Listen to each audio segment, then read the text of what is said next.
Maman d'ici et d'ailleurs, bienvenue sur Mamelle, le podcast nourricier qui voyage au cœur de la maternité. Célébrer l'enfantement, honorer toutes les histoires de femmes et de mères, à la fois singulières et universelles. Explorer les mystères qui entourent la naissance des origines à aujourd'hui. Se reconnecter avec la nature pour renouer avec sa vraie nature. Voilà l'essence de Mamelle. Je m'appelle Marion et j'ai créé cet espace pour te faire connaître cette vision à la fois avant-gardiste tout autant qu'ancestrale de la maternité. Ici, tu voyageras à travers les témoignages de mamans venues des quatre coins du monde qui te transmettront leur histoire de femme et de mère, mais aussi leurs us et coutumes afférentes à la maternité. Mamelle se veut être un podcast qui renoue avec notre instinct animal, primaire, primitif, la femme sauvage qui sommeille en toi et qui reprend ses droits et sa place dans la nature et en connexion totale avec elle. Se nourrir, se ressourcer, accueillir ce qui y est pour révéler toute cette puissance intérieure que tu as en toi. Mamelle, c'est aussi une boutique artisanale où vous pouvez retrouver mes propres créations, des bougies de grossesse, des cartes d'affirmation positive, des coffrets de grossesse, mais aussi un coffret sur le deuil périnatal. Vous pouvez les découvrir en allant sur mon site internet mamelle.fr. Mais ma mission première est de te proposer des épisodes authentiques dont le but est de nourrir, fortifier ta maternité par la curiosité. Ouvrir son regard sur la maternité, sa maternité, c'est se donner la liberté de penser sa maternité autrement, différemment, et d'être alors en capacité pleine et entière de créer sa propre maternité. Aujourd'hui, c'est Fabienne que je reçois dans mon espace. Fabienne est une femme que je connais, puisqu'elle vit à côté de chez moi, et notre rencontre n'est à mon sens pas le fruit du hasard. Fabienne est maman de 3 enfants. Cet épisode, elle a tenu à le faire pour porter la voix de la résilience que son chemin de vie incarne. Fabienne souhaite démontrer à travers son portrait qu'être victime d'un jour ne veut pas être victime pour toujours, et qu'on peut continuer d'œuvrer et cheminer sans colère ni rancœur, et d'attirer le positif malgré les blessures indélébiles que notre corps, notre cœur a subies. Fabienne a été victime d'inceste et de viol collectif. Elle vous parlera de l'impact de ces crimes dans sa vie, dans sa propre naissance de maman, mais aussi sur ce que ces crimes lui ont amené à faire et à créer, à savoir des cercles de parole pour les femmes victimes. Je salue déjà cette mise à nu extraordinaire de Fabienne et je remercie l'univers de m'avoir permis d'être le simple vecteur d'une voix aussi puissante que la sienne. Belle écoute les mamans et surtout, pensez aux femmes à qui cet épisode pourrait être réconfortant et envoyez-leur.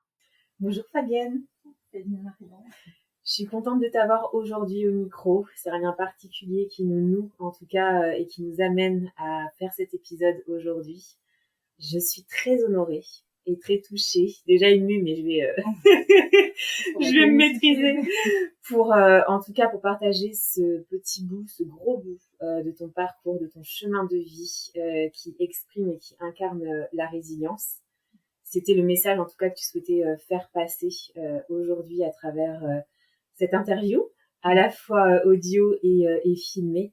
Un grand pas aussi pour toi, puisque tu vas pouvoir déposer en tout cas une partie de ton histoire qui, je pense, résonnera dans les oreilles de beaucoup de femmes, puisque c'est dédié aussi aux femmes qui ont été victimes, qui en tout cas traversent aujourd'hui une situation peut-être similaire ou pas à la tienne, mais en tout cas avec ce statut de victime.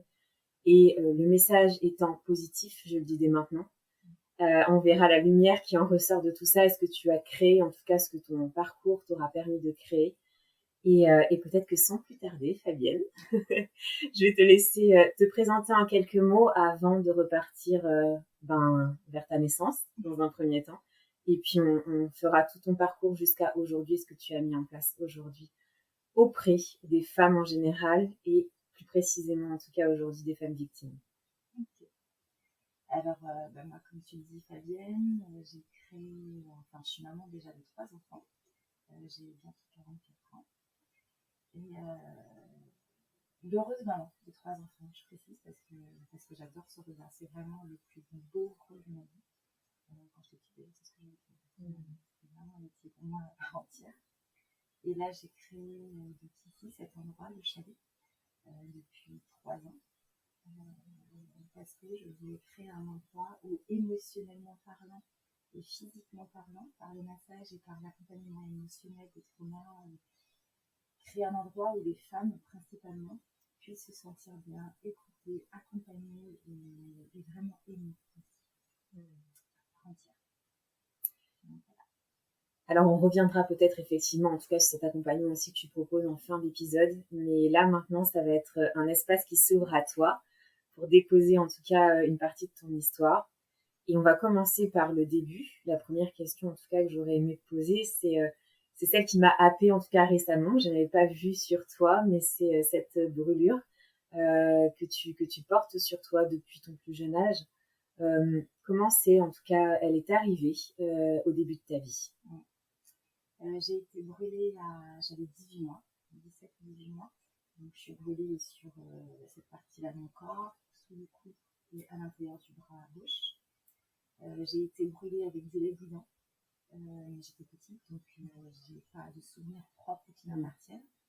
J'ai été brûlée, ma mère m'a expliqué qu'elle a mis toutes les deux, qu'elle a mis du bouillon de ferme en fait dans le bol. Je suis arrivée, j'avais attrapé le bol et le bol est tombé sur moi. Donc voilà, je pense que dès le départ, en fait, j'étais faite pour partir.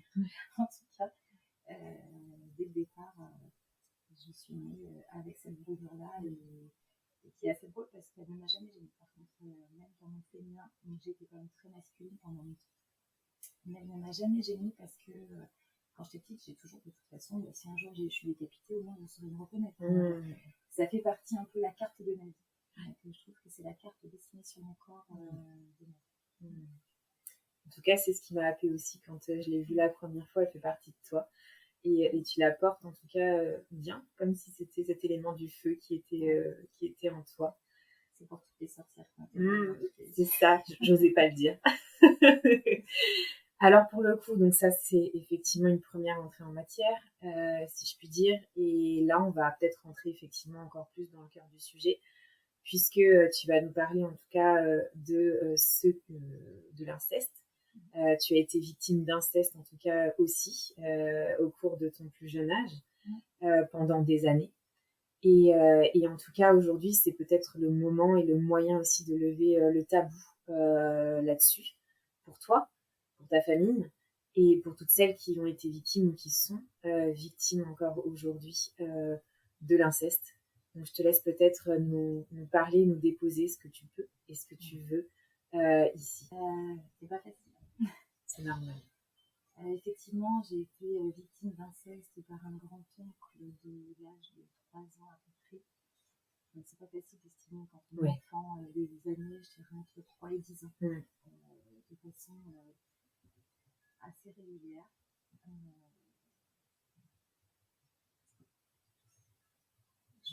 J'ai pas envie d'expliquer le comment, parce que je trouve que déjà, je trouve ça assez sale de le dire. On n'a pas envie de mettre ça dans les idées, dans la tête des gens. J'ai déjà du mal à comprendre les gens qui regardent des films avec des incestes, avec des viols. Je le dis souvent parce que je me dis comment on a envie de voir ça de ses propres yeux.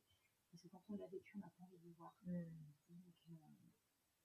mais ça a duré oui, à peu près 7 ans. C'était un an près. Et se construire derrière ça, c'est très très très très compliqué dans le sens où la confiance, en fait, au-delà de l'aspect physique, c'est surtout la confiance en vous. C'est le brisant en première. C'est que là, on part sur une sphère familiale. Donc, je dirais que ce qui a été le plus détruit à cette période-là, c'était la confiance. Parce que justement, peut-être revenir sur, en tout cas, ce souvenir, quand est-ce qu'il est revenu à toi, parce que c'était pas il y a si longtemps que ça, et peut-être aussi tout le tabou au final qu'il y avait autour de ta propre histoire, au niveau de ta famille, peut-être que tu as voulu en parler, savoir si tu étais la seule victime, et est-ce qu'il y a eu une main qui a été tendue? Alors, effectivement, à cette époque-là, j'en ai jamais parlé. Parce que de toute façon, quand tu as 3 ans, 10 ans, tu parles pas de ce genre de choses-là. Et en plus, je pense qu'on rentre suffisamment dans ta tête pour te faire comprendre que, en fait, c'est toi qui as un problème qui est anormal, et pas ce qui se passe en lui-même.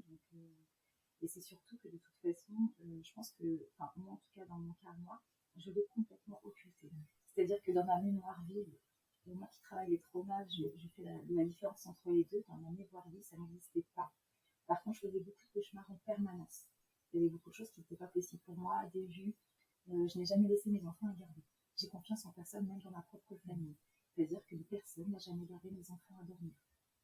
Il y a eu ça a commencé par plein de choses comme ça. Je ne voulais pas ni tonton, ni grand-père, ni personne, ni les pères des amis. Moi, je ne voulais pas que mes enfants soient gardés.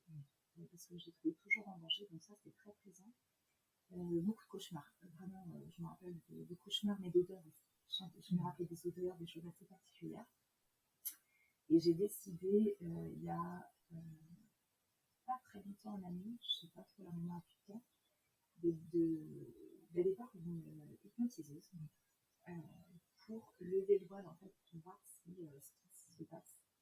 Et là, ça a été la catastrophe.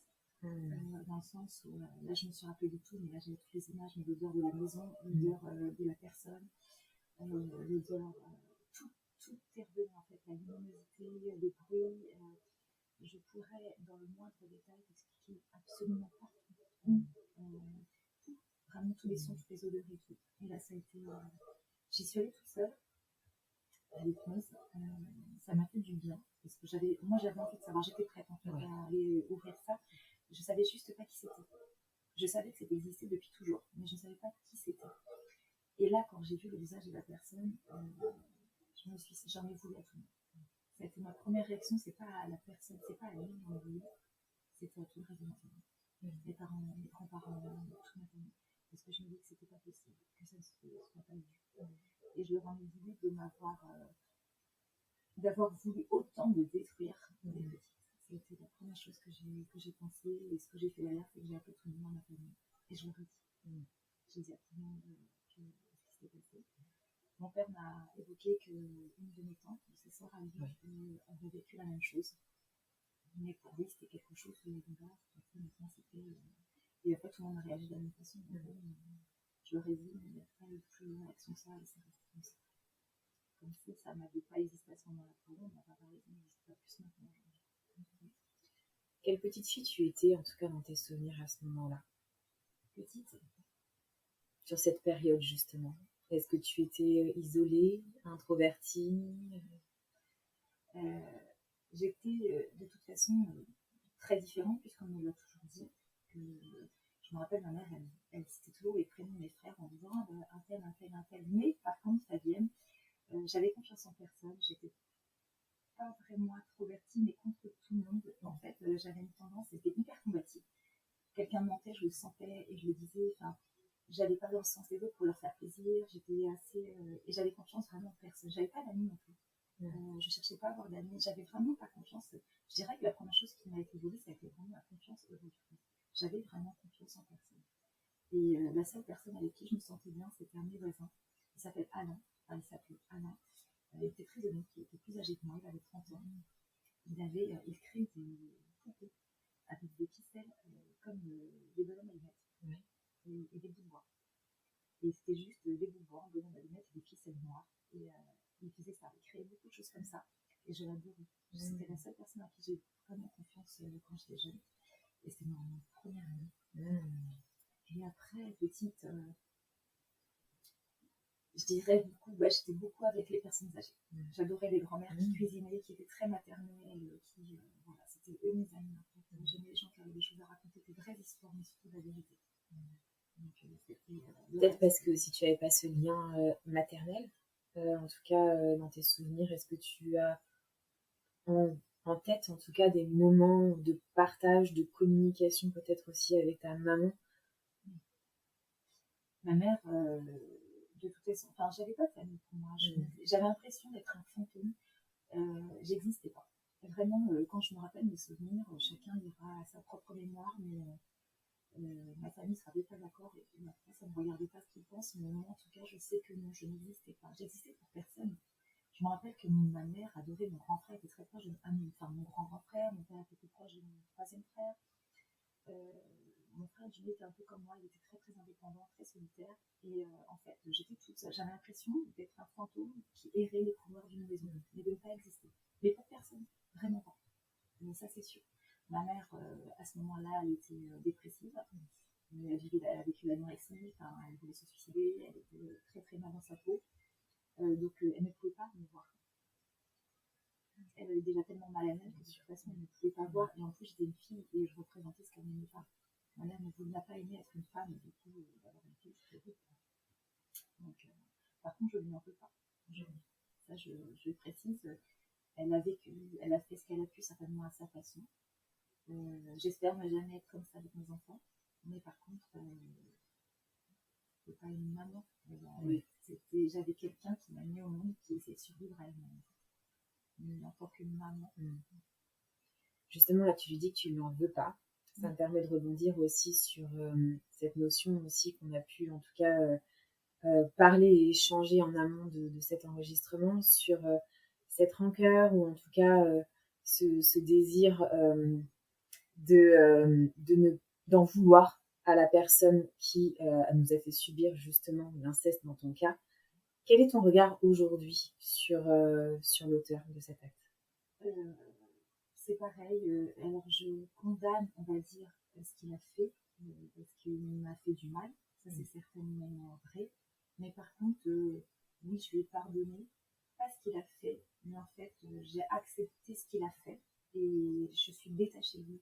Je ne sais pas si on peut parler de notion de pardon réellement ou de détachement complet, c'est-à-dire que je lui souhaite d'avoir trouvé la paix et je lui souhaite de faire mieux la prochaine fois, dans une prochaine vie, et d'avoir trouvé la paix, parce que je pense que pour faire des choses comme ça, il faut être sacrément dérangé.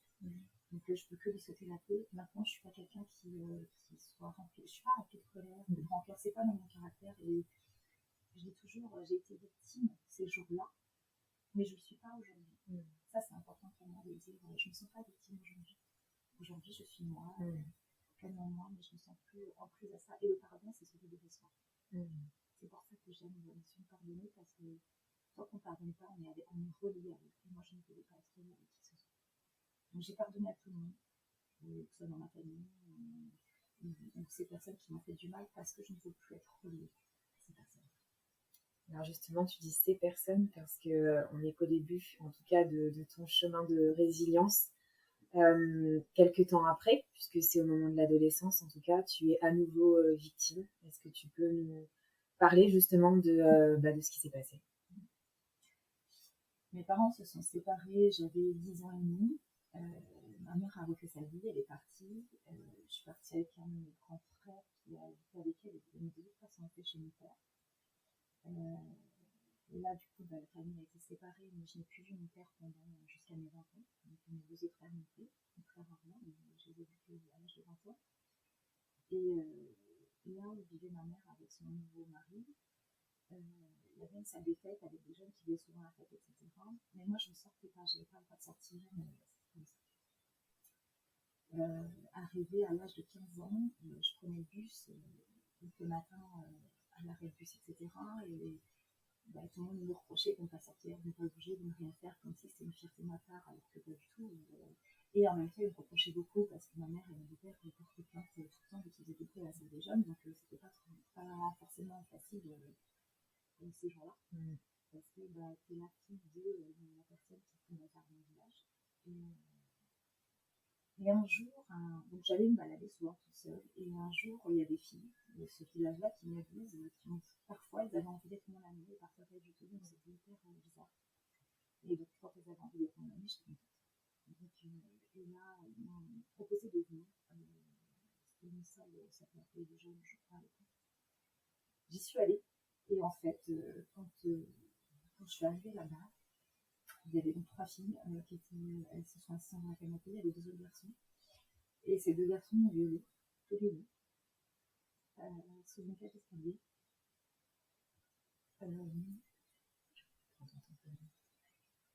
Et ces 3 filles sont restées, elles m'ont pas aidée, elles ont rigolé.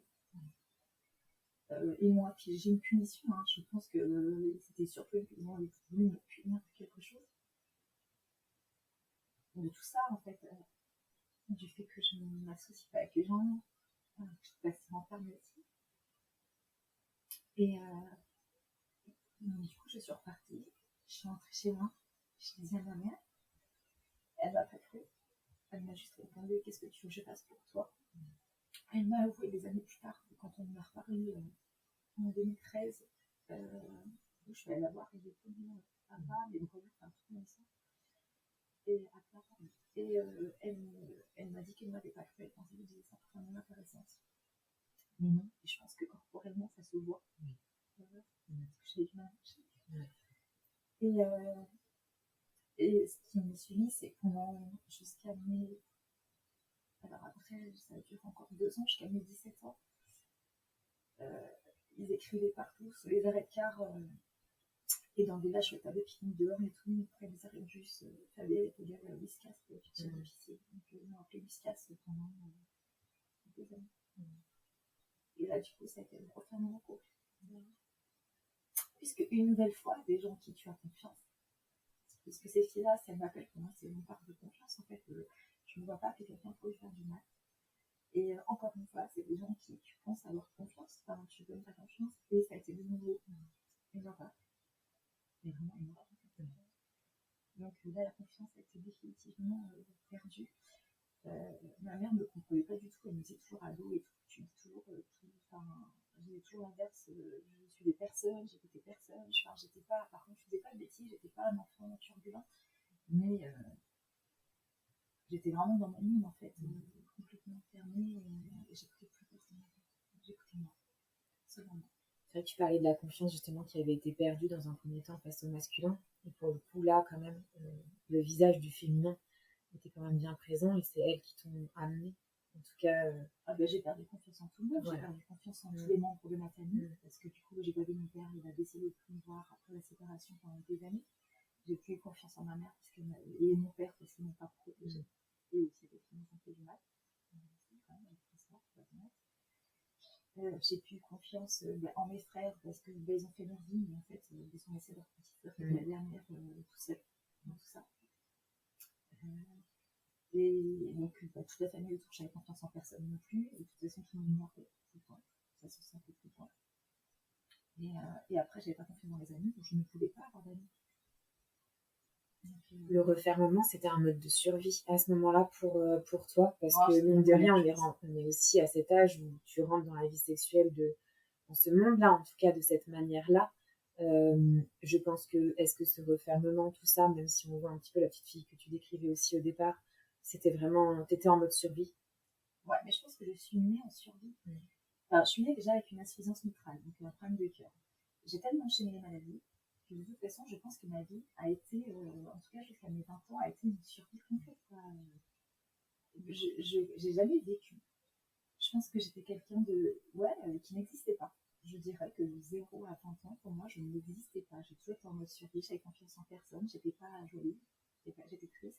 On me reprochait toujours mon tempérament parce que si quelqu'un disait un mensonge dans une pièce, même quelqu'un de la famille, je l'étais mentais. Ouais. Je pense que de 0 à 20 ans, j'ai pas vécu. J'ai pas de souvenir heureux de quelque chose que j'aurais fait d'heureux avec un moment heureux avec quelqu'un. J'en ai zéro. Vraiment zéro. Rien. C'est le vite trompé. Est-ce qu'aujourd'hui tu prends conscience que là, en tout cas ces deux histoires que tu viens de nous décrire, que ce soit l'inceste ou le viol collectif, qui plus est, ce sont des crimes aujourd'hui. Qu'est-ce que ça vibre en toi? C'est complètement des crimes. Parce que déjà, c'est pénal, oui. C'est sur le plan juridique, oui, effectivement, c'est un crime. Et humainement, à part avoir envie de détruire quelqu'un, je ne vois pas ce que l'on peut avoir envie de faire plus, c'est ça te détruit de tout. Tu perds tout en fait, tu perds tes repères, tu perds ton esprit. Parce que en fait, à ce moment-là, en fait, ton esprit s'échappe de trucs, il va même prendre, tu perds ton corps, la notion de ton corps, tu n'aimes pas ton corps. Tu vois, autant les brûlures, je peux les supporter, autant ça, je peux pas le supporter en fait. Ça détruit toute ma vie, ça détruit ma sexualité, ça détruit tout en fait, tes repères. Et oui, effectivement, ça ne peut être que condamnable, on va dire, sur le plan justice. À ce moment-là, c'est ce qui aurait dû être fait. Aujourd'hui, est-ce que c'est ce que j'ai envie de faire? Non, je m'en fiche. Ça me regarde plus. En fait, je me dis que chacun porte son karma, entre guillemets. Chacun porte sa peine. Je pense qu'ils sont certainement plus malheureux que moi pour avoir fait ces choses-là, que ce soit quand j'étais petite ou même ces deux jeunes d'après. je me dis qu'en fait, entre eux et moi, j'ai juste de la peine pour eux. Vraiment, je ressens que de la peine pour eux parce que pour en être aussi malade à l'intérieur de son esprit et de son cœur, avoir un cœur aussi doux, une âme aussi sombre, alors que moi, aujourd'hui, ils n'ont pas pris ça en fait. Donc, c'est pour ça que je ne suis pas une victime aujourd'hui parce qu'ils n'ont pas réussi à m'emprisonner en fait, de mon âme, de ma lumière, de mon cœur et de ma façon de vivre. Alors, tu parlais justement de l'impact que ça a eu sur ta sexualité. On va parler justement de ta première naissance en tant que maman. Comment, en tout cas, s'est-elle passée, cette première naissance? Peut-être nous parler aussi de cet accouchement qui sera similaire, je parle d'un point de vue médical, aux autres, pas sur le reste qui entoure en tout cas. Mais peut-être c'est le moment de pouvoir déposer un petit peu comment tu es née en tant que mère avec cette histoire que tu viens déjà de déposer. Donc, quand j'ai eu mon grand, j'étais maman à 20 ans, et ça a été le premier jour de ma vie à moi. Il m'a fait le plus beau cadeau en choisissant pour maman. Je suis vraiment née avec lui. Donc voilà, pour moi, je suis née à l'âge de 20 ans. Tout le reste, j'existais pas.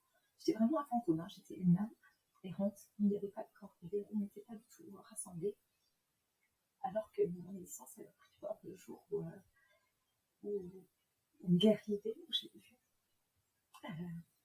même pendant ma grossesse, j'étais fermée dans mon monde avec ma grossesse, je communiquais qu'avec lui. Et je sais pas si je peux donner des mots de ce que j'ai pu ressentir à ce moment-là. Parce que ma grossesse, en plus, on disait que je serais mauvaise mère, qu'il n'y avait pas d'amour en moi. Enfin, vraiment, c'était vraiment un carnage.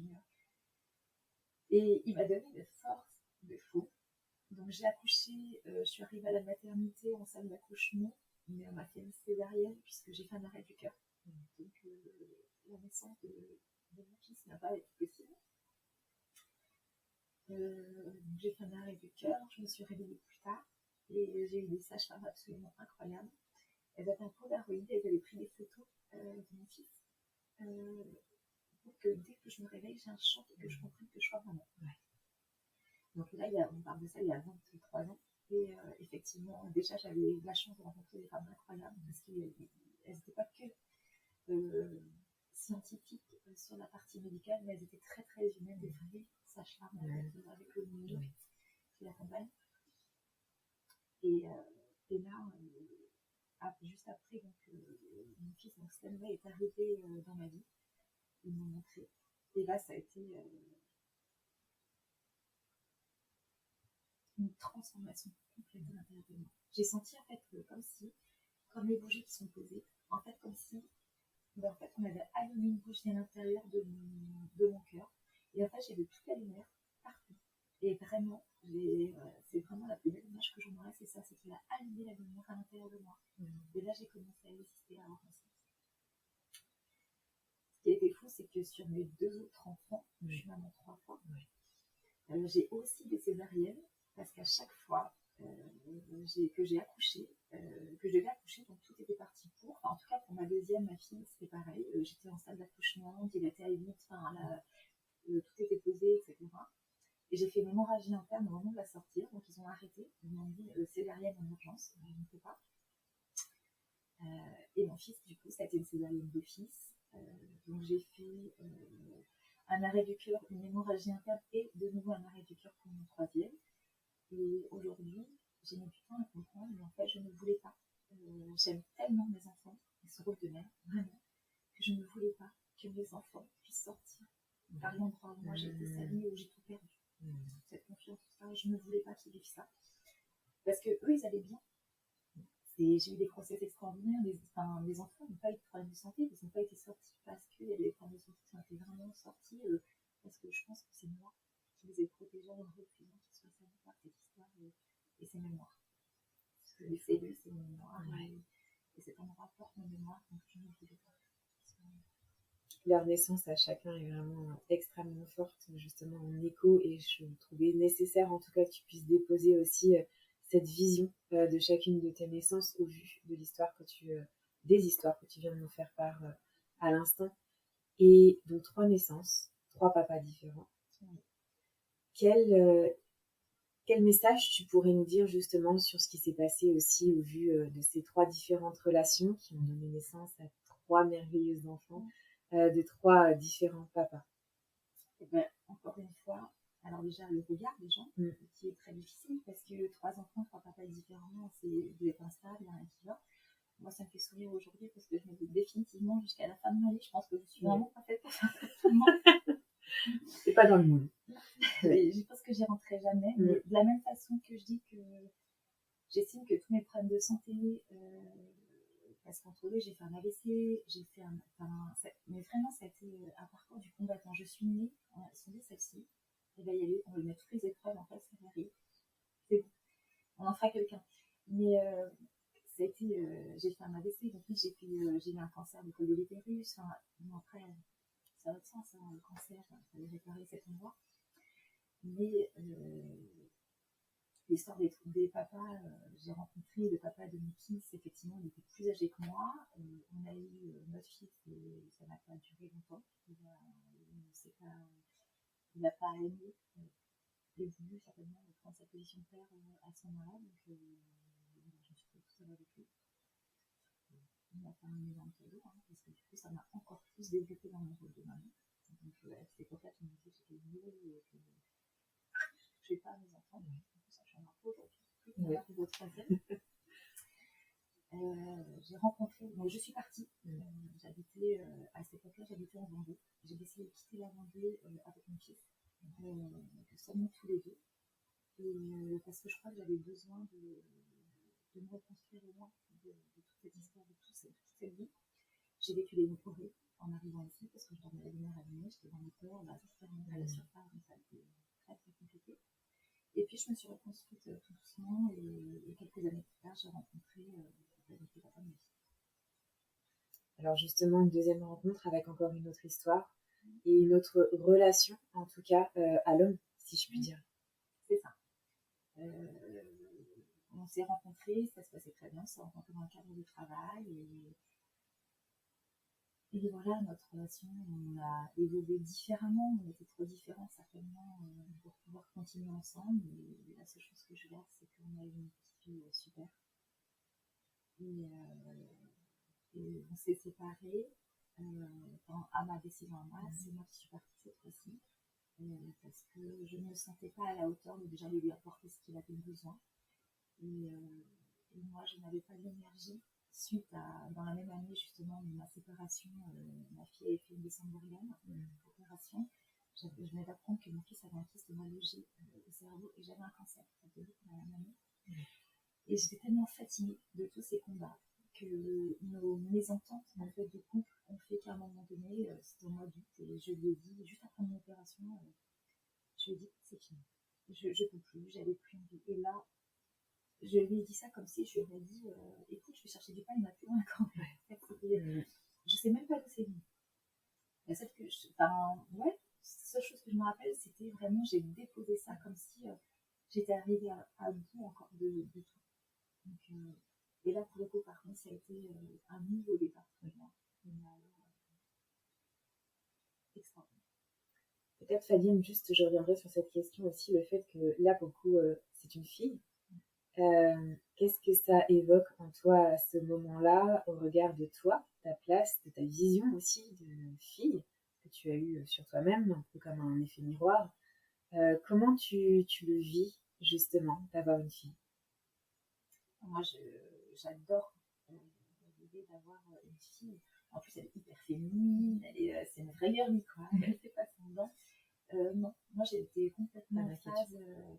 Alors, des inquiétudes, si on a. Mais quand elle me demande si elle peut sortir, aujourd'hui, elle a 14 ans, d'aller dans des manèges, choses comme ça, qu'elle avec ses copines en centre-ville, c'est juste pas possible pour moi.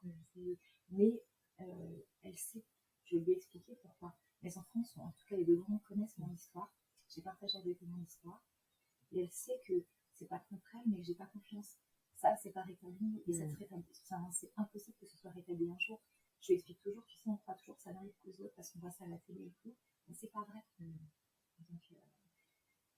Donc je suis hyper heureuse d'avoir une fille. Autant ma maman, pour elle, ça a été très compliqué dans son histoire d'avoir une fille. Autant pour moi, je trouve ça magnifique en fait. Je suis hyper à l'aise avec l'idée d'avoir une fille. Et tout ce que je souhaite, c'est guérir en moi, en tout cas, c'est pour ça aussi que je pense que j'ai voulu guérir toute cette partie féminine, que j'ai réussi à en parler, ce qui m'est arrivé, parce que je suis consciente, par mon équipe, et parce que je suis, que tout ce que l'on guérit, on guérit. Bien sûr. Nos parents, et on guérit nos enfants, on évite que les blessures se répètent. Là, c'est encore sur notre sphère de façon de voir les choses, mais donc voilà, je voulais aussi libérer ma fille, et c'est justement de ma fille grandir et arriver dans l'adolescence et dans le féminin, son corps changé, que j'ai eu envie d'ouvrir et de leur en parler. Alors justement aussi, tu décris en parallèle de tout ça la force que tu as dû avoir aussi pour être maman solo, parce que mine de rien, c'est ce que tu as décrit lors de ta première naissance en tant que maman. Là, la deuxième naissance, il y a une séparation à nouveau qui t'amène à un grand changement aussi de ta part, mais toujours en tant que maman solo. Il ne faut pas l'oublier aussi, cette charge et ce poids supplémentaire aussi, cette fatigue que l'on peut avoir aussi. Qu'est-ce que ce changement dont tu venais juste d'évoquer avant que je te pose une autre question, quel est ce changement justement qui a eu cette transition? J'ai appris à me connaître. En fait, alors, il s'est passé un truc très fort pendant la grossesse de ma fille, c'est que j'étais tellement plongée avec elle, à l'intérieur d'elle, j'avais l'impression d'être assise dans mon utérus en permanence sur énormément. Et d'ailleurs, ça s'est ressenti après parce que Léa était une petite fille qui avait du mal à communiquer avec les autres, ou elle ne voulait pas beaucoup de personnes, enfin, elle était assez. Mais je ressentais qu'elle n'avait pas envie, qu'elle n'était pas prête. Et du coup, j'ai passé vraiment 9 mois avec elle à l'intérieur d'elle-même. Donc, on pouvait dire tout ce qu'on voulait sur moi, on pouvait me parler et tout, je n'entendais rien. J'étais qu'avec elle, en fait, vraiment en fusion avec elle. Et la chose la plus forte, c'est que pendant que j'étais enceinte de ma fille, je me suis rendu compte que je ressentais plus les gens. Mais j'avais jamais conscientisé que je ressentais les gens. Tu vois? Et là, ça a été une vraie. Ça a été vraiment un point de départ très très fort. J'ai rencontré une chamane à ce moment-là, et juste avant ma séparation. Et elle m'avait dit, mais il y a quelque chose en toi. Tu sens les âmes des gens, tu sens les gens à l'intérieur d'eux. Et pour une fois, je crois que c'est elle qui a appuyé sur le bouton de la deuxième lumière de ma vie. En fait, le rôle de maman était ouvert. Et là, ça a ouvert tous les autres rôles de ma vie, en fait. Enfin, ça a donné un vrai sens et une envie de créer des choses. Et là, pour le coup, la séparation est arrivée après. Et j'ai créé vraiment un monde hyper heureux avec mes 2 enfants. J'ai acheté une maison toute seule. Donc, j'ai fait mes travaux aussi toute seule avec une de mes amies, Lisa, qui m'a énormément aidée. C'était une femme qui est plus âgée que moi, qui avait du vécu. Enfin, on avait vraiment une histoire, un lien très très fort toutes les deux. Et franchement, je ne dirais jamais assez merci pour tout ce qu'elle a fait. Elle m'a appris à peindre, elle m'a appris à tapisser, à changer un robinet, les toilettes des gens. En fait, j'ai appris à tailler une haie, je ne savais pas faire. Enfin voilà, j'ai racheté une maison que j'ai rénovée, tout seul avec elle. Et là, ça a été le plus beau jour de ma vie parce qu'en fait, j'ai tout fait toute seule. Et là, j'ai commencé à construire. Je crois qu'en achetant cette maison, j'ai vraiment appris à construire. Et les gens qui ont vendu cette maison, c'était des personnes âgées qui avaient 8 enfants dans cette même maison. Et la dame, elle m'a choisi moi. Alors, j'avais pas le meilleur dossier pour maman célibataire. Et j'avais pas le meilleur prix non plus. Et elle m'a vendu sa maison. Elle m'a dit, le jour où on a signé, c'est à vous qu'on la vend. Parce que je vous souhaite autant de bonheur avec vos enfants dans votre rôle de maman que moi j'ai eu avec mes 8 enfants. Et ça a été vraiment ça. En fait, j'ai acheté ma maison avec les enfants. Et là, ça a été la construction de tout. Absolument tout. Et là, vraiment, de moi complètement. En fait, au-delà d'être la maman, je suis devenue moi. Alors, pleinement moi, et par contre, pour me redéloger de mon moi, maintenant, c'est plus possible. Ça a ouvert justement la Fabienne qu'on connaît en tout cas aujourd'hui. Et je trouve ça beau. Je fais un petit aparté parce que pour le coup, en audio, ils ne verront pas. Mais là, on voit vraiment le visage de Fabienne qui commence à s'illuminer de plus en plus à partir de ce moment-là. Donc, quand même, je le mentionne parce que c'est beau, en tout cas, de voir aussi ces rencontres qui amènent cette lumière en nous et qui rallument aussi cette lumière. Tu l'as dit, ton fils, mais aussi d'autres rencontres de femmes qui sera peut-être que le début. Tu vas pouvoir en tout cas nous partager le reste maintenant et peut-être terminer aussi avec la naissance de ton dernier fils. Qu'est-ce qu'elle t'a amené aussi à apporter cette nouvelle naissance? Alors mon fils, je suis arrivée, donc ils ont programmé une césarienne, parce que là ça servait à rien de prendre des risques. Et déjà je suis arrivée en salle de césarienne, je ne sentais pas du tout, je me suis dit, je ne sais pas pourquoi, mais je ne sens pas du tout cette histoire. Et l'appareil pour le corps ne fonctionnait pas, ils ont été en chercher un deuxième, il ne fonctionnait pas, et là je me suis dit, ça va pas le faire. Pour moi, ça s'est plutôt bien passé. Ça a été une belle conclusion. Je savais que c'était mon dernier, ça c'est sûr et certain. Pour mon mari, ça a été très très difficile par contre pour lui, parce qu'il me fait rentrer en salle de césarienne en lui expliquant que tout va bien, qu'on va sortir le bébé, donc il pouvait assister à l'accouchement, parce que pour moi c'est un accouchement. Et quand il est rentré, en fait, j'avais la tête dans le vide, la langue sur le côté, et il venait de dire, elle vient faire un arrêt cardiaque, on lui fait une piqûre, un truc, et voilà. Et moi, ce que je me rappelais, c'est que quand je suis revenue à moi, je me voyais à ce moment-là dans un champ avec des fleurs, et j'entendais la voix de ma fille qui m'appelait, maman, il faut que tu reviennes, il faut que tu reviennes. Et quand j'ai ouvert les yeux, j'ai regardé mon conjoint, je lui ai dit que c'était trop égoïste de faire un troisième. On n'en aura plus jamais. Au final. On savait que c'était une grossesse à risque à cause des accouchements compliqués pour moi. Je savais où j'en étais les pieds. Je savais que c'était très très risqué. Mon mari n'avait pas d'enfant. Je savais qu'il voulait faire. Donc c'était un choix délibéré avec une prise de risque qui m'appartient à moi. Donc le corps médical m'avait bien prévenu de tout ce qui pouvait se passer, etc. Donc voilà, j'ai pris cette décision d'avoir un troisième. Bon, je savais que c'était la dernière ligne droite. Par contre, c'était fini après, il y aura plus de possibilités. Mais par contre, ça a été magique. Ça a été une jolie clôture, en fait, parce que ça n'a pas été une naissance déchirée. En fait, c'est un enfant qui est né dans un corps de femme qui était heureuse et épanouie. À la différence des premiers, pour eux. Mais là, non, j'étais vraiment sereine et heureuse. Et puis mon mari m'a vraiment aimé, soutenu, aidé à tous les niveaux de la vie. Donc là, ça s'est plutôt bien passé. On a un super petit bonhomme. Et lui, par contre, a changé les choses dans mon regard de la vie. Parce qu'en fait, j'ai observé tous ses comportements purs de la naissance jusqu'à encore aujourd'hui, 3 ans et demi. Et c'est lui qui est mon enseignant pardon, aujourd'hui sur la pureté de la vie. Donc, j'ai mon troisième, ça a été mon enseignant. Donc, mon grand est pour moi celui qui m'a fait naître. Ma fille m'a rétabli avec le féminin. Et mon petit dernier a été l'enseignement spirituel et magique de toute ma vie.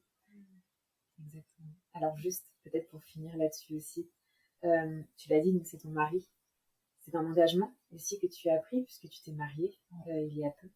Et je pense que c'est important aussi de revenir sur cette notion d'engagement à l'homme. Alors oui, après avec une autre vision qu'on pourra développer dans un autre contexte, mais c'est un engagement que tu as pris et c'était le seul en tout cas parce que tu n'étais pas mariée avant. Voilà.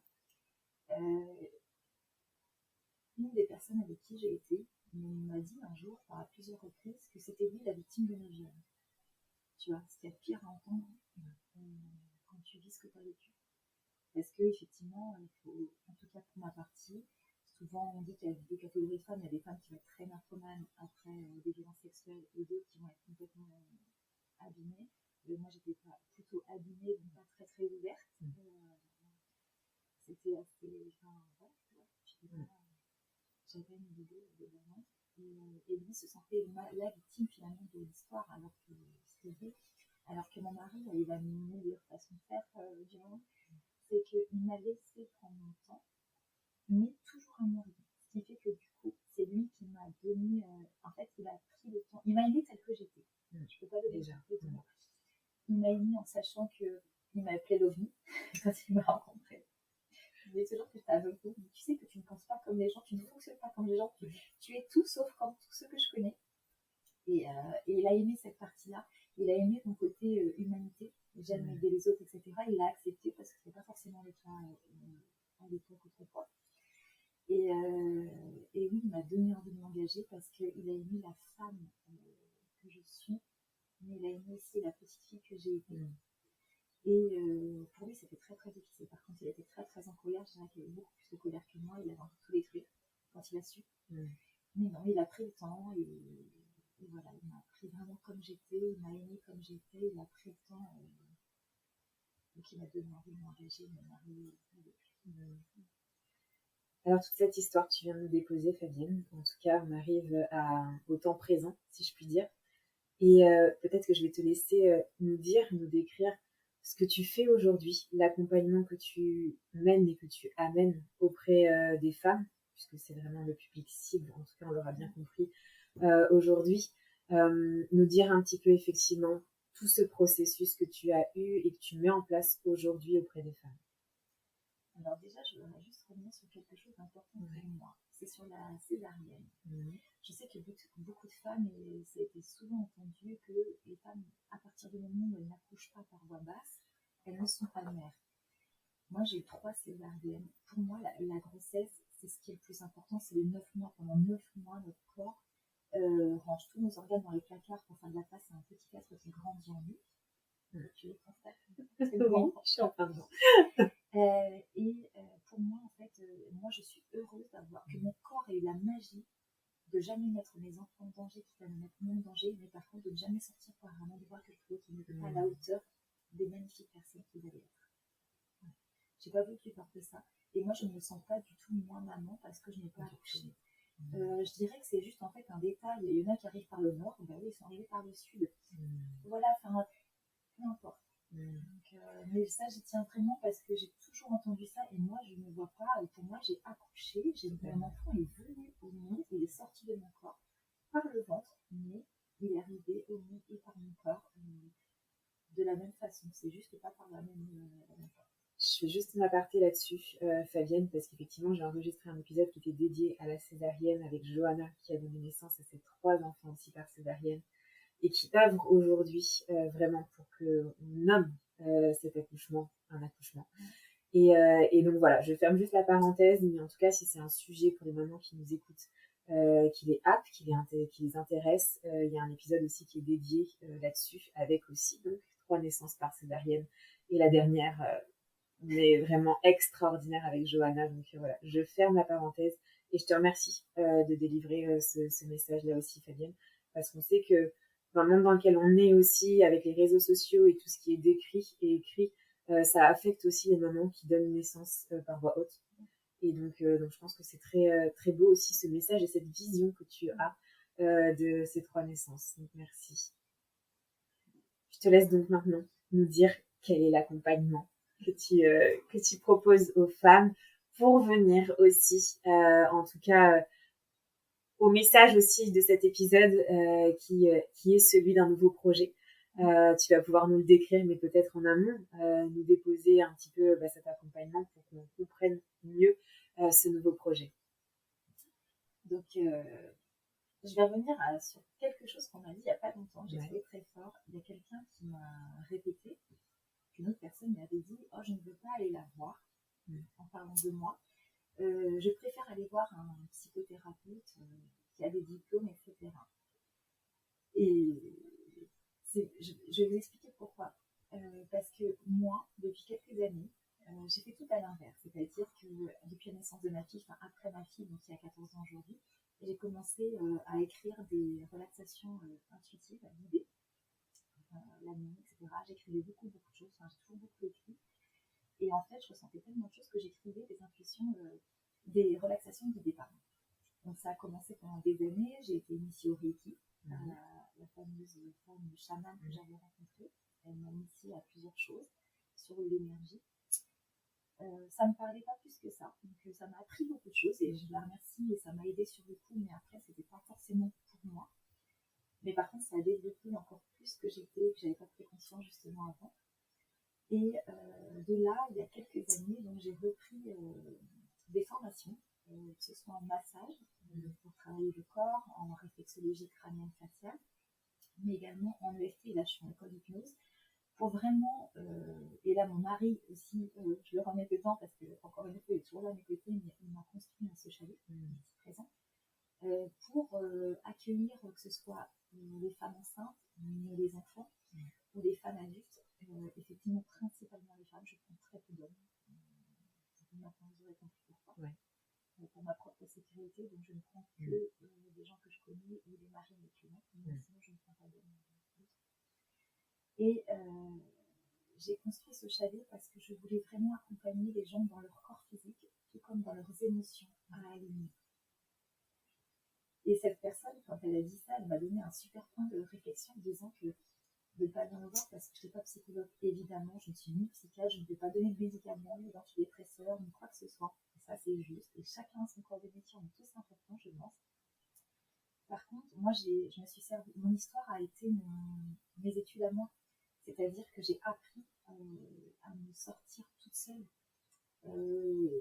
tout ce que j'ai vécu. Et ça m'a fait grandir à l'intérieur de moi vraiment cette envie d'aider les autres, d'être là pour les autres, de comprendre les autres, parce que je remercie mon histoire. Moi, j'ai vraiment pas de colère. On en a parlé souvent en off les deux. Il n'y a aucune colère contre mon histoire, contre ma famille, contre ces hommes qui ont voulu me voler une partie de ce que je suis. Pas du tout. Mais ça m'a créé, en fait, on va dire, un exercice de vie pour mieux accompagner les autres. Et j'ai transformé ça. Je ne voulais pas que ce que j'ai vécu, ça reste juste quelque chose de moche. Et j'ai voulu m'en servir pour aider les autres et finalement donner de la beauté à mon histoire. Je ne sais pas si tu vois. Complètement. Mais voilà, j'ai eu envie de transcender les choses en me disant que maintenant, je vais me servir de cette histoire de la mienne pour créer quelque chose de beau et aider les autres. Donc, effectivement, là, j'accompagne beaucoup par le massage, pour que les gens se réintègrent leur corps, mais aussi qu'ils apprennent à se détendre, à se calmer, mais à revenir vraiment au bonheur de soi. Parce que les bonheurs, ils vont être des choses les plus simples de la vie. On a beaucoup de grandes théories, beaucoup de choses qui existent, mais finalement, en fait, c'est les choses les plus simples qui nous rendent vraiment heureux. J'avais envie de. Ce que j'aime ici, c'est toujours de dire aux gens, mais vous êtes belle, vous êtes merveilleuse. Pour donner en fait de l'écoute, de l'attention aux gens, parce que c'est ce qui manque le plus dans cette vie-là, je pense. En tout cas, moi, c'est ce qui m'a beaucoup manqué. En fait, tout ce que je n'ai pas eu, je l'ai créé ici et j'ai envie de le donner aux autres parce que j'ai vu ce que moi, ça m'a fait. Donc, je me suis dit, je ferai jamais ça. Donc, j'ai fait ça en x10 pour aider les autres. Donc, j'ai construit ce chalet et j'aime accompagner ces femmes-là sur tous les domaines de leur vie. Ça peut être du stress professionnel, ça peut être dans leur vie de maman solo, ça peut être dans les douleurs physiques, tout simplement. Enfin, il y a des gens qui viennent parce qu'elles savent que je ressens vite les gens. Le côté intuitif, où elles ont besoin d'avoir un regard qui est différent du leur capté à l'instant T. Enfin voilà, j'aime accompagner ces femmes à être heureuses par elles-mêmes, mais juste par elles-mêmes, et en leur redonnant leur pouvoir à elles-mêmes. Donc, avec ce nom que tu n'as pas encore cité de ce chalet, qui est l'effet pour soi. Oui, qui est quand même essentiel, hein. Donc, qui en dit beaucoup justement. L'effet pour soi avec un vrai jeu de mots, parce que les fées comme des petites fées, dans la version. Vraiment. Mais voilà, c'était parce que j'aime beaucoup la magie. Je pense que je fonctionne beaucoup avec la nature, avec des ressentis. Je l'ai appris que par des voies ancestrales. C'est-à-dire que la seule culture qui m'intéresse, c'est la culture ancestrale. Donc en fait, je propose ici que des voies ancestrales pour guérir les femmes dans leurs émotions, dans leur esprit, dans leur âme, dans leur corps, dans tout leur corps, dans leur énergie aussi du corps. Et voilà. Des moments, c'est pour ça. Qui amène justement à ce projet, en tout cas, de cœur, vraiment. C'est dans la continuité logique, en tout cas, quand tu me l'as déposé, je me suis dit, mais oui, Fabienne, fonce. C'est exactement ce qu'il nous faut. Je me place du côté de celles qui vont bénéficier justement de ce projet, en disant vraiment, voilà, tu es totalement, en tout cas, alignée avec ce nouveau projet que je vais te laisser justement nous décrire maintenant, et qui est dans la continuité de l'effet pour soi. Effectivement, j'ai le plus beau projet de ma vie, en tout cas pour moi. J'avais envie de créer, enfin je crée vraiment l'effet pour elle, l'effet en elle. Je me réajuste pour toutes ces femmes qui ont vécu des violences sexuelles, de l'inceste, du viol, tout ce qui est possible en fait. Et là, j'ouvre à partir du mois de novembre un cercle de parole pour que ces femmes puissent venir déposer leur histoire et partager les unes avec les autres, qu'elles puissent échanger, mais aussi avec plein de petites techniques suivant les cercles, il fallait pour guérir leur corps physique, leurs émotions, etc. Enfin, vraiment, les accompagner de façon, et ça je le précise, complètement bénévole. Il n'y a pas, c'est pas payant en fait, on ne devrait pas payer pour être soigné. Donc voilà, c'est vraiment mon projet le plus important de toute ma vie après les 3 enfants. Mais j'y tiens à ce projet, c'est l'essence de ce que je suis et de l'humanité. Moi j'aime les projets humains. Je trouve qu'on devrait tous être les uns pour les autres parce que la plus grande magie, c'est celle du cœur en fait. On peut tout vivre avec des cœurs qui sont rassemblés. Et voilà, donc j'ai envie de créer ce cercle de femmes, qui est un cercle de parole sur la violence sexuelle de toutes ces femmes, pour que les femmes ne se sentent plus seules, qu'elles puissent retrouver leur propre magie et puis qu'elle puisse aller bien, se sentir entourée, se sentir soutenue, se sentir écoutée. Ça, c'est vraiment important pour moi. Est-ce que aussi le message, en tout cas, ta volonté, ton souhait derrière la création d'un cercle de parole, c'est de porter vers le haut ces femmes, vers le positif, vers un chemin de résilience comme le tien? Oui. J'aimerais qu'elles ne soient plus du tout emprisonnées par ces êtres non lumineux qui sont venus leur faire autant de mal, mais qu'au contraire, qu'elles soient comme moi, qu'elles puissent être plus d'être heureuses. Moi, je dis toujours, on est victime d'un jour, on n'est pas forcément victime pour toujours. Et qu'elles puissent avoir une belle vie, des passions, être heureuses dans leur vie de femme, dans leur vie physique, corps. Voilà, qu'elles soient vraiment épanouies et heureuses, ça c'est vraiment le summum. Sortir de l'ombre en définitive, et rallumer cette lumière dont tu nous as parlé, en tout cas avec la naissance dans un premier temps, et avec cet accompagnement aussi dans un second temps que tu mènes en tout cas aujourd'hui. Moi, le message que j'insiste dessus, qui est très important pour moi, c'est je n'ai pas de colère, vraiment pas du tout. Moi, c'est ok pour moi, mon chemin maintenant, j'ose en parler parce que c'est ok pour moi. Je ne suis pas une victime et je ne souhaite pas qu'après cette vidéo, les gens viennent me voir en me plaignant. Pas du tout. Moi, je ne me plains pas de mon histoire. Elle m'a aidée. Je remercie mon chemin parce que sans lui, je n'aurais pas été la personne que je suis aujourd'hui. Donc, je peux regarder en arrière. Ça m'arrive maintenant de le faire. Physiquement parlant, je me retourne en fermant les yeux et je regarde tout le chemin de 0 à 43 ans et je me dis, il est beau mon chemin. Vraiment, je trouve que j'ai une très très belle vie. Je trouve que ma vie, elle est parfaite. Donc l'équilibre est parfait, enfin, vraiment. Donc la preuve que peu importe ce qu'on traverse, et pas forcément que dans ce domaine-là, dans tous les domaines de la vie, peu importe ce qu'on traverse, tout peut aller très bien à un moment donné. Enfin, c'est pas parce qu'on n'y voit pas clair hein, que c'est définitivement installé. Non, on peut toujours en fait retrouver l'amour, la confiance en la vie, on peut retrouver l'espoir dans les autres, on peut tout retrouver. Et aussi, si je continue encore un petit peu aussi sur l'importance et l'intérêt de ce cercle de parole, en tout cas ce qui l'amène à ouvrir aussi, c'est qu'on est face à un cercle sans jugement, de par la formation de ce cercle, mais aussi chacune va pouvoir venir déposer son histoire sur un même équilibre, sur un même diapason, si je peux dire, que les autres, et sans se sentir jugée aussi. Et je pense que ça, c'est important, la notion de jugement quand on vit ça. Je ne sais pas si c'est quelque chose qui te parle aussi, cette notion de jugement, le regard de l'autre, le regard des autres. Ah bah c'est quelque chose qui est très fort et très très léger, quoi. Donc oui, moi c'est ce que j'ai vraiment envie, c'est que chacun puisse déposer son histoire et que les autres soient complètement neutres en fait. Il n'y a pas d'échelle aussi d'importance. Parce que parfois j'ai entendu des gens me dire oui, mais moi par rapport à toi, ah mais surtout pas. En fait, il n'y a pas de par rapport à quelqu'un d'autre. Chacun vit ce qu'il a à vivre et a le droit de ressentir une douleur à une échelle très forte. Il n'y a pas de plus malheureux ou moins malheureux que les autres, pas du tout. Et moi, ce que je veux, c'est juste que les personnes puissent déposer enfin leur histoire, comme moi j'ai pu le faire il y a quelques années. Comme là, je le fais. Oui, c'est ce que j'allais dire, là, c'est une amie. Oui. Oui. Officiellement, réellement et devant tout le monde, mais c'est quelque chose que j'ai jamais fait. C'était très difficile pour moi de parler de tout ça. Personne a su. J'ai une amie un jour qui m'a dit je veux que tu me racontes, et je lui ai dit non. Comment tu veux que je vienne salir ton esprit pur par des choses aussi moches? Tu vois? Et je lui ai dit non, je ne te raconterai pas. Je vois pas l'intérêt en fait de venir détailler et de raconter. C'est pas parce que je voulais pas le vivre, c'est parce que j'avais l'impression que j'allais lui injecter la tête. Tu vois? Et ça, non, je ne pouvais pas. Aujourd'hui, je me sens à l'aise avec mon histoire et j'ai envie, en tout cas, j'ai cœur à essayer d'apporter à ce que toutes les femmes qui auront envie de partager ces moments-là puissent elles aussi être libres de leur propre histoire et puis continuer à marcher avec un nouveau sourire, avec un cœur rempli d'amour, de la confiance aussi, et puis que chaque jour puisse être une nouvelle passion pour elles.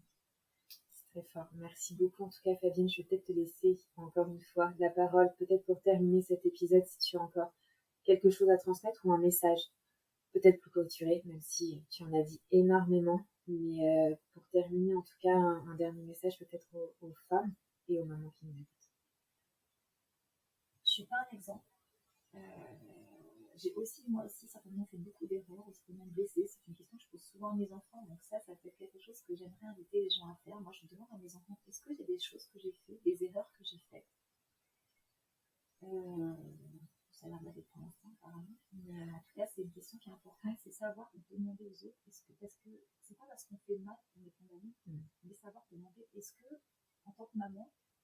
parce que nous, on souffre de mamans, justement, qui ne se sont pas posées cette question, enfin, beaucoup de femmes, etc. Et j'ai envie de dire, posez-vous la question, posez-leur la question, est-ce qu'il y a des choses qui sont passées pour ne pas laisser les choses perdurer et garder des blessures éternelles, en fait, ou des non-dits.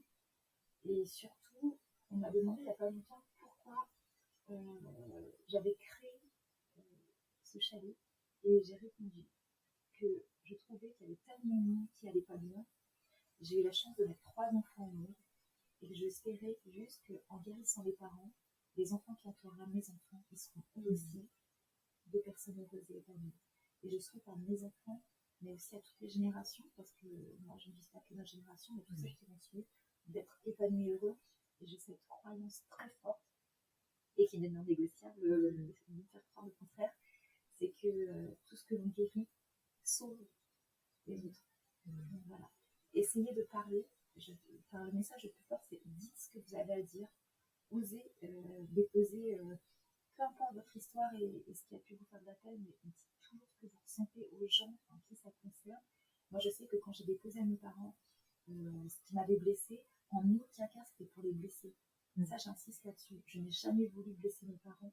J'aime mes parents. Ils ont fait ce qu'ils ont pu avec leur propre histoire. Je ne veux pas juger non plus mes parents, parce que chacun fait comme il peut. Moi, je ne les juge pas. Ils ont fait ce qu'ils ont pu. Je leur ai juste déposé ce qui, moi, m'avait fait souffrir. Non pas pour les accuser, juste parce que je voulais continuer à avancer. Donc, déposer, ça ne veut pas dire, en fait, accuser. Moi, je ne veux pas de cercle de colère, je ne veux pas de cercle de haine. Ça, je le précise parce que j'ai pas envie qu'il y ait des insultes contre les hommes. Je ne veux pas non plus entendre que tous les hommes sont pareils, parce que c'est pas vrai. Il y a des hommes qui sont absolument merveilleux, qui ne feraient pas du tout mal à qui que ce soit. J'en ai posé un. On en a un aussi. Mais voilà, donc il y a aussi des belles personnes. C'est la seule chose, la seule condition que je mettrais à ces cercles, c'est si vous avez de la colère, dans ce cas-là, on se voit en individuel, mais ça, c'est pas ok pour moi. Et les insultes ou dire que les hommes sont tous pareils, etc., quand j'ai entendu des tonnes de fois, ça, c'est hors de question, en fait. Pour moi, on est tous à être des hommes, femmes, et retrouver l'équilibre entre les hommes et les femmes, tout simplement. C'est vraiment ça le message le plus important. Je ne veux pas de colère, je ne veux pas avoir de commentaires ici en me disant oui, ma pauvre, on voit, c'est l'homme et tout. Non, moi je suis vraiment en paix avec ma famille, je suis en paix avec ces hommes-là. J'ai récupéré ma liberté, le plus important, c'est ça. J'ai fait une numérologie il n'y a pas longtemps sur moi, et à chaque fois, tous les aspects de ma vie, c'est toujours la liberté. C'était très fort. Et effectivement, j'ai toujours été libre. C'est pour ça que j'ai parcouru cette vie toute seule, parce que j'étais faite à ma naissance pour quelqu'un de libre et un électron libre. Et effectivement, c'est une chance que j'ai eue. Mes parents, finalement, m'ont offert, sans le vouloir, la chance d'être libre et d'être moi. Puisque quand il n'y a personne pour s'occuper de moi ou être là, et bien en fait, j'ai été moi. Donc, ils m'ont aussi fait un cadeau. Donc, on peut voir les choses de toutes les manières. Et c'est ça que je voudrais apprendre aux gens, ou en tout cas les accompagner là-dedans, c'est que finalement, c'est une question de regard. On peut vivre des choses atroces, mais peut-être qu'en le regardant différemment, on se rend compte aussi qu'il y a aussi des bonnes choses qui peuvent s'en dégager. Et c'est ça que j'ai envie d'apporter à toutes ces femmes. Merci Fabienne. On a eu beaucoup d'émotions dans cet épisode, et en fait je voudrais juste terminer en disant qu'effectivement on a traversé chacune de ces émotions comme chacune de tes transformations depuis ta naissance jusqu'à aujourd'hui. Tout mon cœur, tout mon corps, toute mon âme te dit merci du fond du cœur Fabienne, parce que j'espérais en tout cas un jour pouvoir donner la parole sur ce sujet-là à une femme. Tu es arrivée dans ma vie, je crois pas au hasard, mais je sais que c'est pas un hasard ta rencontre. Et je voulais vraiment te dire merci du fond du cœur pour moi-même je suis très émue, mais merci du fond du cœur en tout cas d'avoir déposé ton histoire ici qui vibre au-delà du temps présent. Tu l'as dit à travers les générations passées, mais à venir aussi. Et vraiment, quoi de plus beau que de montrer et de mettre en lumière une femme qui a été anéantie, détruite, et avec autant de grandeur d'âme dans ses mots, et sur la vision qu'elle a sur son propre parcours. Et je peux te dire que tu peux t'honorer, et tu peux être vraiment fière de ce que tu viens de faire aujourd'hui. C'est pas donné à tout le monde, c'est un exercice qui est extrêmement difficile de se mettre à nu comme tu viens de le faire. Et je pense que beaucoup de personnes vont te remercier que tu ne connais pas forcément, mais je pense aussi que tes enfants, ton mari les êtres qui sont chers, en tout cas à ton cœur aujourd'hui et qui te portent dans cette vie, vont être aussi très très fiers de ce que tu viens de faire. Donc merci du fond du cœur, Fabienne, et bravo, un immense bravo pour ce projet que tu mets en œuvre, en tout cas, un énième projet qui te porte en tout cas et que tu incarnes pleinement. J'en serais sûrement pas. J'aurais et peut-être aimé en être, mais je sais combien il est nécessaire et essentiel aujourd'hui de bénéficier d'un espace tel que celui que tu vas créer avec ce cercle de parole pour les femmes. Et pour tout ça, waouh, j'ai pas de mots, j'ai pas de mots. Merci beaucoup, Fabienne. Merci à toi parce que je l'aurais jamais fait. C'est vraiment notre rencontre à toi et moi qui a été. Tu m'as fait plonger dans l'océan moi-même et je ne l'aurais jamais fait avec qui que ce soit d'autre. Vraiment, j'aurais jamais le courage de le faire, ni l'envie. Il faut avoir confiance aussi pour le faire. On s'est rencontrés ici en social. Ouais. Et il y a des liens comme ça qui se font. On sait qu'il est là, le lien, il n'y a même pas de mots à poser dessus. Et c'est vraiment grâce à toi, à la femme que tu es, à la mère que tu es, que tu m'as donné envie de partager ça avec toi, mais aussi par rapport à tout ce que tu fais, à tous tes partages, à toutes ces femmes à qui tu donnes la parole sur l'accouchement, sur la naissance, sur tout ce qu'elles traversent, qui m'a donné envie de le faire. Et sans toi, je ne l'aurais certainement jamais fait. Merci à toi beaucoup. Merci, Fabienne. Merci. Mama, merci pour ta fidélité et ton écoute si précieuse pour moi et toutes les mamas auditrices. Si tu as aimé cet épisode, n'hésite pas à t'abonner, commenter, liker mon podcast, mais aussi à t'abonner à mon compte Instagram Mamelle le podcast pour y retrouver les moments phares des épisodes et bien plus. Mamelle, c'est aussi un site internet, mamelle.fr, où tu retrouveras des informations précises sur les différentes façons d'incarner sa maternité, mais aussi une boutique en ligne où tu pourras t'offrir ou offrir un coffret envoûtant, original, avec des trésors venus d'ici et d'ailleurs. Alors n'hésite pas à parler de Mamelle autour de toi. Cet épisode est terminé. Je te dis à très vite pour un nouvel épisode, mais en attendant de se retrouver, maman, n'oublie pas, ta maternité t'appartient. Elle est un univers aussi merveilleux que le monde à explorer. Hey,